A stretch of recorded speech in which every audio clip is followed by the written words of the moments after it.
The Republican vision channel में आप सभी दर्शकों का स्वागत है। 15 मई को काटोल तालुका अंतर्गत गंगालढो गांव में आरपीआई सेक्युलर संलग्न समता सैनिक दल की शाखा का उद्घाटन माननीय दिनेश अंडर सहारे जी इनकी अध्यक्षता में संपन्न हुआ।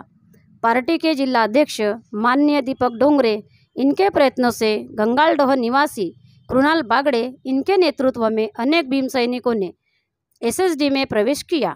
इस अवसर पर विशेष अतिथि के रूप में शेकाप के लोकप्रिय नेता भाई राहुल देशमुख, एसएसडी के सचिन वर्धे, रत्नमाला गणवीर इन्होंने मार्गदर्शन किया। 19 मई 1927 को महाड़ के 14 तला के आंदोलन के दौरान बाबा साहब अम्बेडकर जी ने समता सैनिक दल की स्थापना की।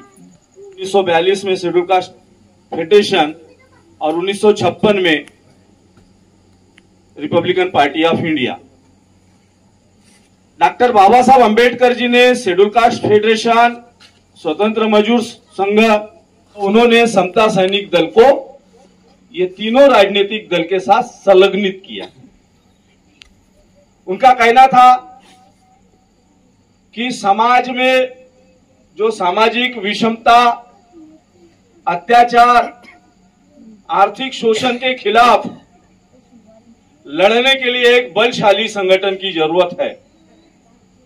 वह संगठन शारीरिक रूप से और मानसिक रूप से मजबूत होना है और इसलिए उन्होंने समता सैनिक दल को और रिपब्लिकन पार्टी को एक प्रकार से आदेश दिया कि ये दोनों संगठन एक दूसरे के सहयोग से समाज के ऊपर होने वाले अन्याय अत्याचार के खिलाफ मिलजुल कर संघर्ष करेंगे।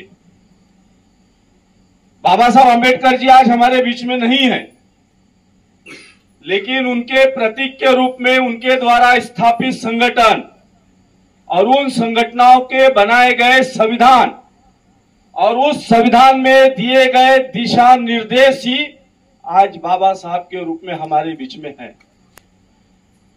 हम देख रहे हैं कि डॉक्टर बाबा साहब अम्बेडकर जी ने जिस रिपब्लिकन जनता की संकल्पना की थी प्रबुद्ध भारत बनाने के दृष्टि से, वह रिपब्लिकन जनता आज अनेक सामाजिक, राजनीतिक, धार्मिक, शैक्षणिक विभिन्न प्रकार के संगठनों में बिखर गया है। समता सैनिक दल का कोई भी सदस्य ये व्यसन मुक्त रहेगा। समता सैनिक दल का कोई भी भीम सैनिक रिपब्लिकन पार्टी ऑफ इंडिया छोड़कर किसी भी राजनीतिक दल का सदस्य नहीं रह सकता। तो आज जो समाज के अंदर में हमारा विभाजन अनेक राजनीतिक, सामाजिक, धार्मिक संगठनों में हुआ है, जिसकी वजह से इतना बलशाली समाज आज लाचार सा महसूस होता हुआ दिख रहा है। अनेक समस्याओं से इस देश की रिपब्लिकन जनता समस्याग्रस्त है और हमें यह महसूस होता है कि हमें अगर कोई समस्याग्रस्त होने से बचा सकता है तो ऐसा कोई भी देश में राजनीतिक दल नहीं है सिवाय रिपब्लिकन। इतिहास आपल्याला या पिढीनं पुराई सांगितला नाहीये का तुमचे हाल काय होते, कशी हीन वागणूक मिळत होती, आपल्याला माणूस सुद्धा समजत नव्हते, जनावरांपेक्षा टाकीव समाज आपल्याला समजत होता आणि आपल्यावर पाळी होती का गावाच्या वेशीबाहेर राहणे, छुअछूत होती आणि हीन वागणूक मिळत होती। हे आपल्या पोराईला सांगणं तुम्ही विसरले आहे, म्हणून नवीन पोराईला बाबासाहेबांचं काय दिलं आहे, काय संविधान दिलं आहे, काय विचार पेरले आहे, त्याच्यामुळे आज काय परिस्थिती आहे, कसं आपल्याला आरक्षण भेटून राहिलं, कशा नोकऱ्या भेटून राहिले, कसे बामण जवळ बसून राहिले, कसे उच्चवर्णीय जवळ बसून राहिले आणि कसे तुम्हाला सारखी वागणूक देऊन राहिले, हे फक्त एका माणसाची देण आहे। हे तुम्ही सांगायला विसरले, म्हणून ते नवीन जे पोरं आहे, जे आपल्याच समाजात जन्म घेते, आपल्याच बाबासाहेबाचा जय भीम म्हणून मार जोरजोरानं उद्घोष करते, पण पार्टीचं काम बीजेपीचं करते, कारण तिथं सत्ता मिळते। हे आपण आपल्या पिढीला येणाऱ्या पिढीला जोपर्यंत इतिहास सांगत नाही तोपर्यंत समजत नाही. ज्या या देशावर राज्य करणारा आणि अशोक चक्र देणारा कोण आहे? सम्राट अशोक. त्याचं राज्य कुठून होतं? अफगाणिस्तानापासून तर बांगलादेश पर्यंत. हिंदुस्थानही आला त्याच्यात.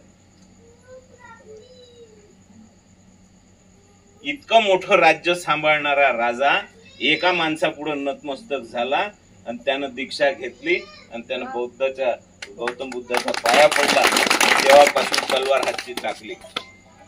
काही तर असं त्या माणसात. ख्रिश्चन धर्म इंग्रजाईजवळ आहे, काही मुसलमान राज्य आहे, काही हिंदू राज्य आहे, पण बौद्ध धर्म हा जागतिक पाठीवर आहे. जागतिक पाठीवर आहे. तुम्ही कोणत्याही देशात जाण तर बौद्ध धर्म मिळत. कसा प्रचार केला असा? टीव्ही नव्हते, रेडिओ नव्हते, साधनं नव्हते. कसे गौतम बुद्ध फिरले असन, कसे गयापर्यंत आले असन, कसे चायनापर्यंत गेले असन. चायनात सगळ्यात मोठा धर्म बौद्ध धर्म आहे. आपण इथंच हार मानून जातो. आपण इथंच नांग्या टाकतो. आपल्याजवळ तर सगळंच आहे. आज तुम्ही टीव्ही पाहता, टीव्ही सुरू केल्याबरोबर त्या दाडक्याचं कौतिक सुरू राहते. जसा काही भयंकर विद्वान माणूस निवडून पाठवला आहे. कोणतरी आपल्या भाषणामध्ये चौथी नापास असणाऱ्याच्या हातून आपण डिग्र्या घेतो हे सांगितलं, पण या क्षेत्राला लाज नाही वाटून राहिली का चौथी नापास असलेला माणूस या क्षेत्रानं आमदार केलाय, ज्याची वैचारिक पातळी नाही आहे. जे सभागृहामध्ये तुम्हाला जावं लागते ते शैक्षणिक विषयावर चर्चा करावं लागते, इथच्या शेतकऱ्याविषयी धोरणावर चर्चा करावं लागते, विद्यार्थ्याच्या धोरणावर चर्चा करावं लागते, इथं बेरोजगारीवर चर्चा करावं लागते, मोठमोठ्या इतिहासाचे जे प्रश्न निर्माण होते त्याच्यावर चर्चा करावं लागते, कधी कधी गौतम बुद्धाच्या विचारावर चर्चा करावं लागते, शिवाजी महाराजांच्या विचारावर चर्चा करावं लागते. हे चोट्ट शिकलं काहीच नाही, ते आमदार म्हणून तिथं तुम्ही पाठवलं, ते काय तिथं चर्चा करन? ज्याला स्वतःलाच इतिहास माहित नाही. या चुका आपल्या हातून घडत असते. म्हणून नुसता विकास करणं आणि हा विकास काही तुमच्या आमच्यासाठी करत नाही. पैसे तिथून भेटते, ते पैसे आले म्हणजे त्याच्यातला पर्सेंटेज खायला भेटते, त्याच्याच भाऊ बंधवाईजवळ त्याच्या कार्यकर्त्याजवळ ठेके जाते आणि ठेकेदारीचा व्यवसाय ह्या तुमच्या मताच्या मार्फत आमदार करते. हे परिस्थिती आहे. आणि असे दिशाहीन माणसं आपण राजकारणात आणत असतो, म्हणून आपला सत्यानाश आहे. समता सैनिक दलाचं शाखेचं इथे उद्घाटन झालं आणि या उद्घाटनामध्ये इथे दलाचे महिला सदस्य, पुरुष सदस्य इथे तयार झालेत. याबद्दल मी आपण त्या सर्व सदस्याचे मी धन्यवादच करतो.